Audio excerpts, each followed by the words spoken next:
54th gene key, the Serpent Path. Programming partner, 53rd gene key. Codon ring, the ring of seeking. 15, 39, 52, 53, 54, 58. Physiology, tailbone. Amino acid, serine. The 54th shadow, greed. For love and money. The 54th shadow is one of the great pressures that drive humanity. It is the drive to want more, and its shadow frequency, this gene key, becomes blind greed. It's important to remember at this point that none of these shadow frequencies are really negative. There is nothing wrong or bad with greed. It is simply an aspect of human nature, and as such, it has an evolutionary purpose. The purpose of greed is to pressure human tribal groupings and individuals to be materially successful. If you look at any modern first world country, you can see how far greed has advanced our civilization.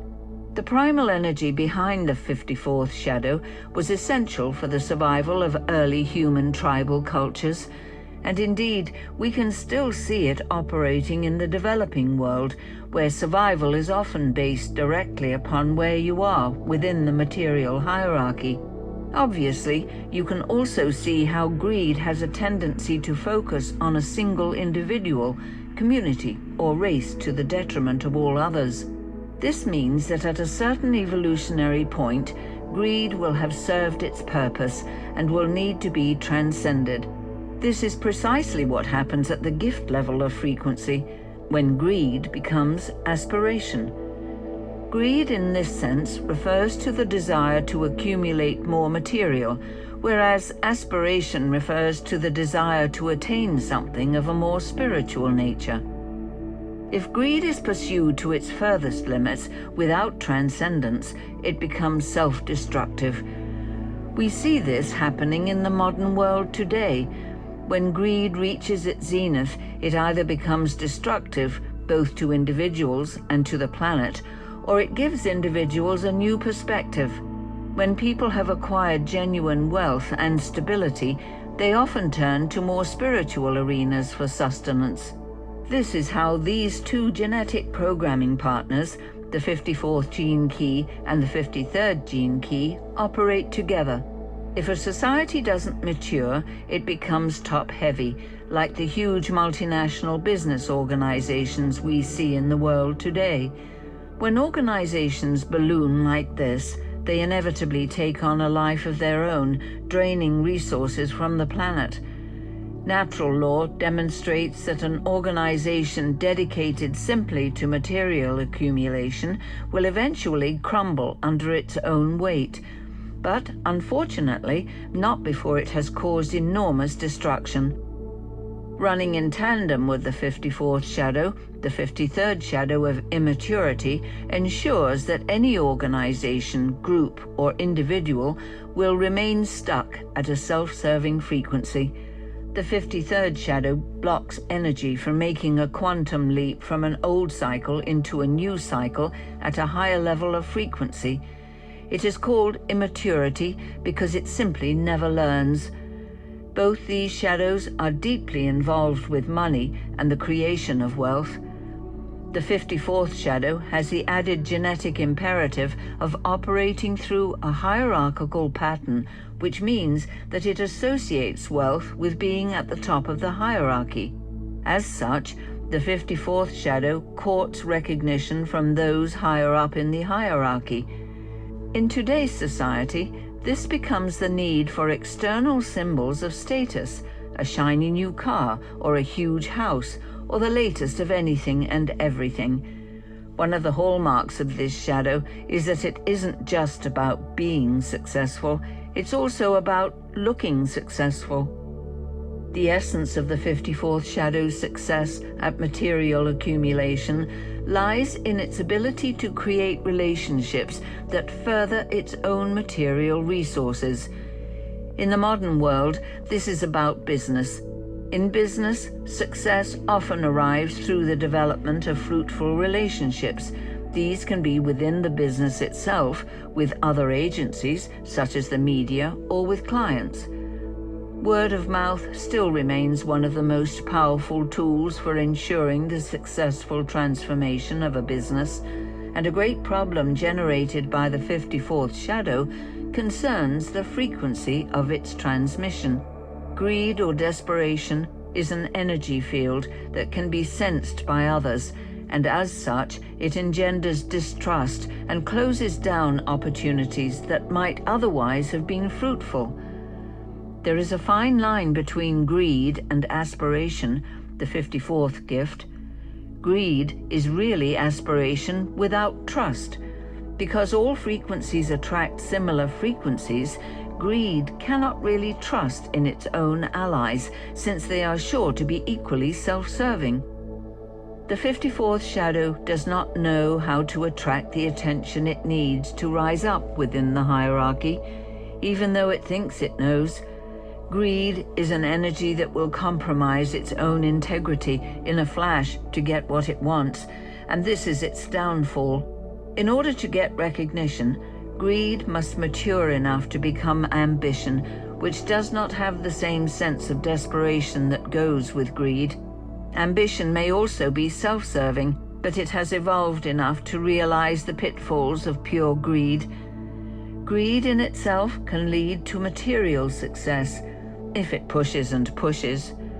However, such success cannot evolve into the higher aspect of aspiration, and so stays in a low-frequency loop based on material accumulation that will eventually backfire.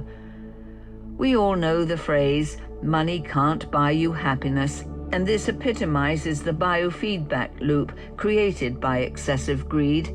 As with all the gene keys, true happiness lies in continual transcendence. Genuine ambition has a built-in genetic urge to keep transcending. This is why the affluence of the Western world is beginning to naturally transform into a more spiritual aspiration. However, greed itself is based on fear, which fuels the need for ownership and the accumulation of material possessions.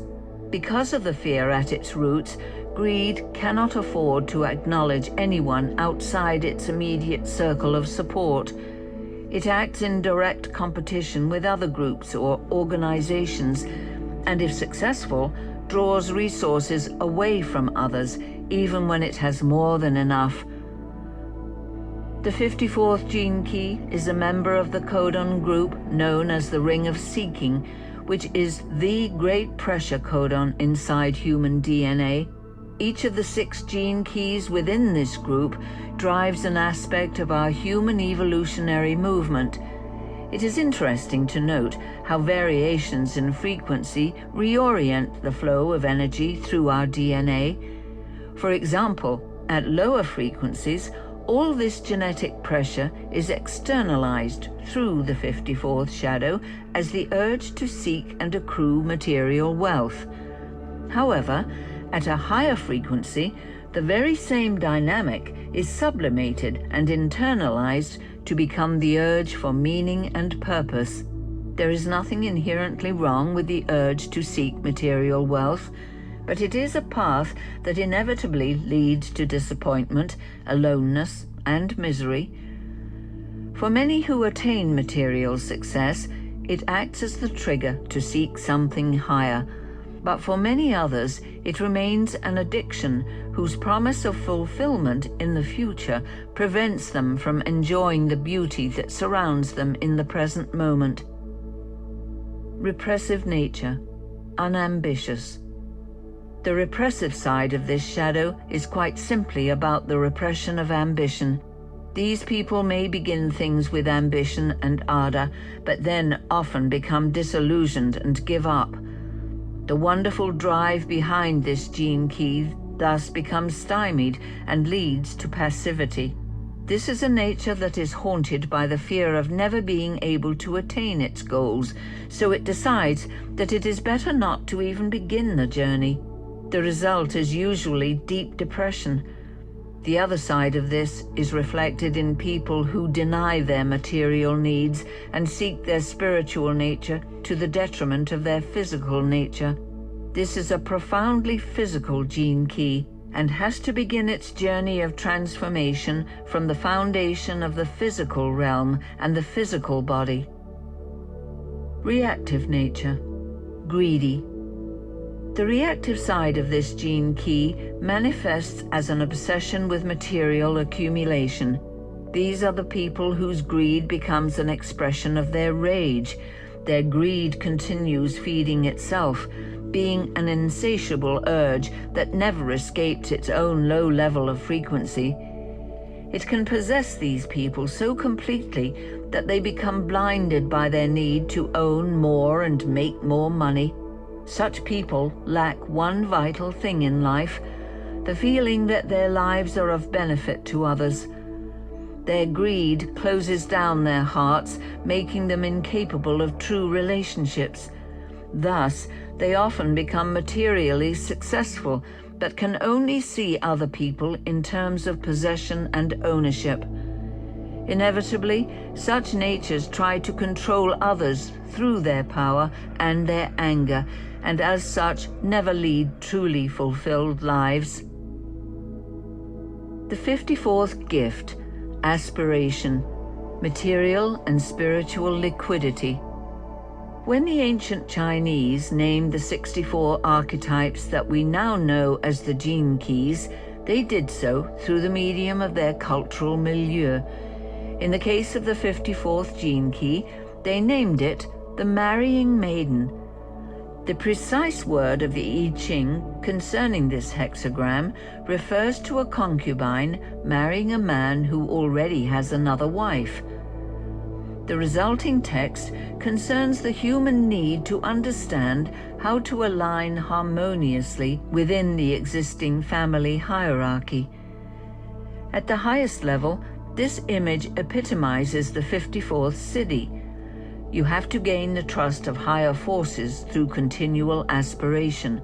Only after sustained effort, which is natural to the 54th gene key, does the spontaneous eruption of higher consciousness and ascension naturally occur. When the 54th shadow transforms into a higher frequency, the 54th gift of aspiration is born. Aspiration here refers to the energy to aspire to something beyond the material realm. Aspiration contains within it the seed of all higher consciousness. At the gift level, aspiration has to do with working with others for the benefit of others. This gift concerns the way in which energy is invested. At the shadow level, any accumulated energy went back into the drive to accumulate more, with no other real purpose. At this higher level of frequency, accumulated energy is recycled and used to support people lower down in the hierarchy. In this way, a truly healthy model is created. The roots support the branches, twigs, and flowers, and the fruit fertilizes the roots. The 54th gift is aware that all systems in nature are interconnected, and therefore cutting off energy from one area will ultimately deplete your own resources. The 54th gift aspires to a higher vision of prosperity. It still operates within its own community or organization, but it knows that the secret of real growth and expansion, the 53rd gift, lies in mutually cooperative models between different groups or organizations. Aspiration allows you a much broader vision of how to create prosperity for everyone. Here we see ambition moving beyond the personal and into the communal. These people want their entire community to thrive in order that they can draw more and more people up the hierarchy away from the self-destructive patterns of the lower frequencies. The byproduct of this cross-fertilization with other communities is exponential growth for everyone. Today, the 54th gift is more in evidence as more and more high-level businessmen and women begin to think in these new holistic business terms. However, this new phenomenon is just being born into the world. People are only now realizing that businesses with a holistic perspective can be even more successful than greed-driven businesses. This shift in perspective from self-serving to community-serving is giving birth to a whole new paradigm in business itself. For the first time since the Industrial Revolution, people are asking what the real purpose of business is. Instead of being an end in itself, business is being seen as a means to create a better and more sustainable world. Through networking with other businesses at a similar higher frequency, enormous change is possible in our world.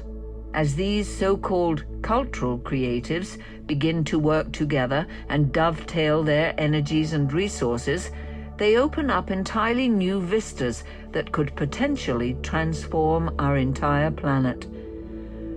When enough people with aspiration overcome their individual fear and competitiveness, they will create a deep and lasting equilibrium in the global economy. The real urge behind aspiration is to seek out this higher harmony, and in the material world, this means moving money from places where there is too much to places where there is not enough. The gift of aspiration has some other fascinating qualities connected to the transformation of energy into more rarefied frequencies. At a genetic level, the 54th gift has to do with the way in which memory is transferred and stored through the liquid of our cells. Memory itself is deeply affected by frequency. The 54th shadow remembers only the ancient genetic fear of extinction if it fails to rise up in the hierarchy. This fear is physically transferred through subtle pheromones released by everyone under the spell of the shadow frequency. The more successful someone is at the shadow level, the more people in the world they frighten. The moment you operate out of fear or greed, your odor changes and you lose the trust in the relationship. The 54th gift also transfers its higher frequency through the medium of physical presence, but in doing so, it immediately puts others at ease. You can smell a supportive energy just as easily as you can smell fear. Thus, the 54th gift has its own biofeedback loop that creates trust wherever it goes. Because the 54th gift attunes to a higher communal vision, it only attracts people who resonate with this same subtle frequency. Therefore, it is essential that people with this gift meet people face to face at the beginning of their relationships, and that they do their business in the flesh. The 54th gift has a deep instinctive understanding of money and energy through this genetic resonance to the liquid nature of memory.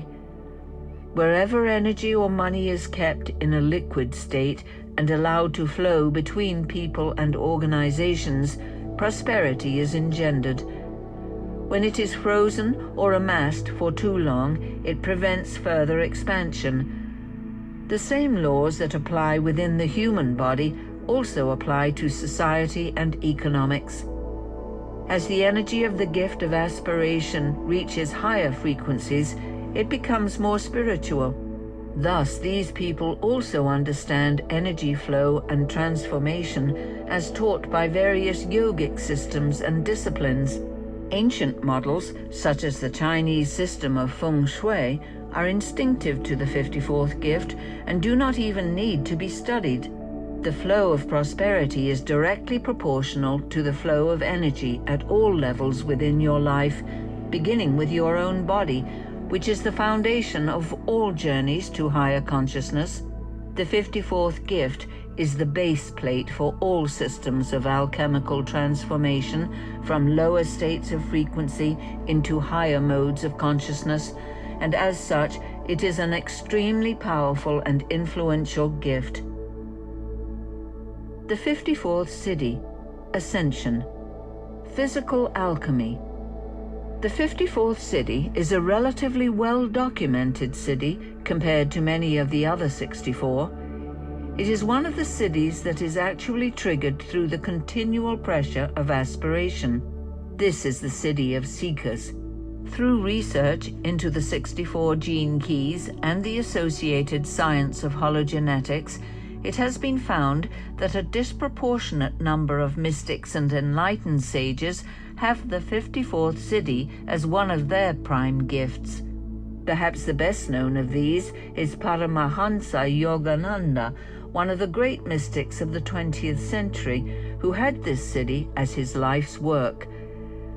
The 54th siddhi concerns the notion of ascension, the continual alchemical transformation of matter into spiritual essence. Here, the base energy of ambition is experienced at its highest frequency and becomes the continual pressure to keep ascending up the hierarchy. At these levels, however, we are no longer talking about social or material hierarchy, but the spiritual evolutionary ladder which consciousness itself ascends on the return to its own source. One of the common allusions to the 54th siddhi concerns the Hindu concept of Kundalini, the so-called serpent power lying coiled at the base of the spine. The goal of most transformational yogic systems is the awakening of this primal energy, which is said to rise up and activate each of the higher centers or chakras as it ascends through the human body.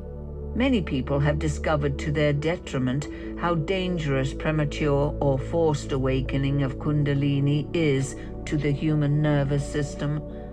Some people have indeed suffered severe psychological disorders because of the terrific currents of energy that such sustained yogic practice can unleash. Most yoga systems have accommodated to this danger over the centuries by offering step-by-step guidance to such meditations with a great deal of physical preparation and cleansing early on.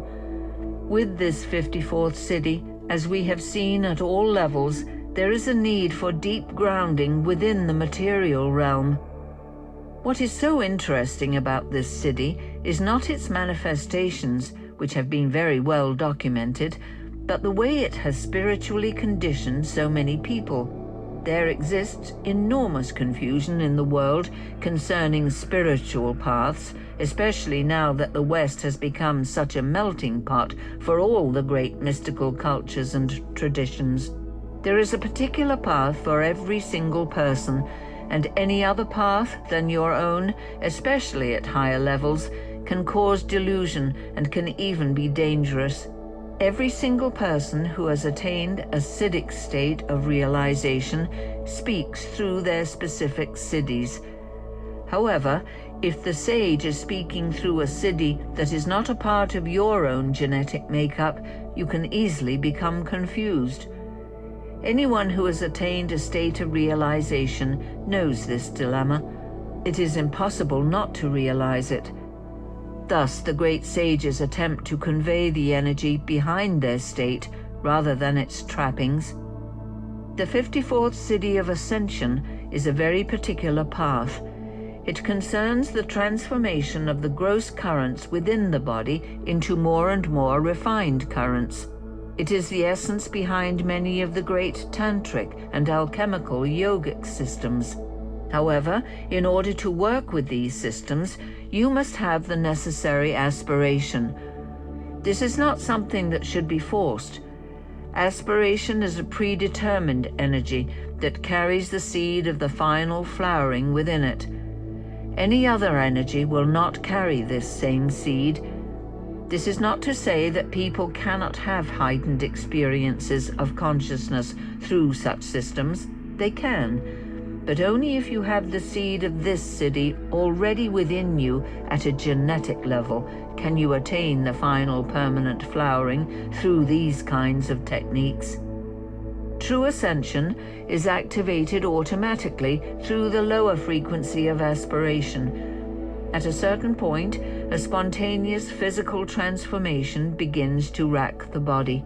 Techniques at this stage are over and done with.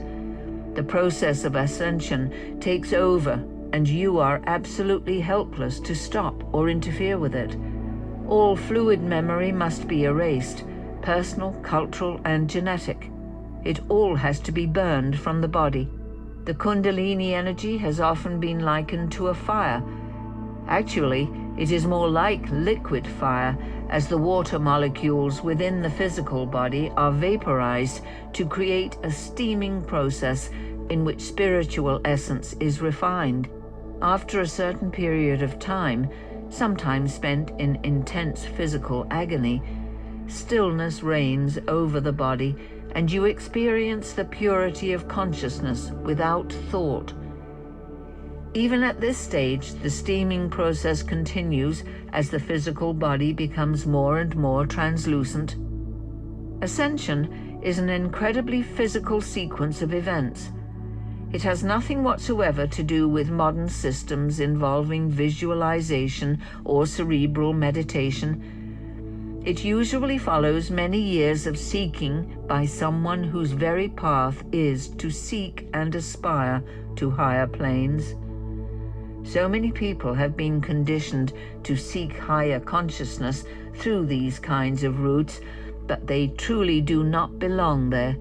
Neither does the seeking itself activate the ascension process, since it is merely the manifestation of a totally mysterious and intensely felt urge to know more.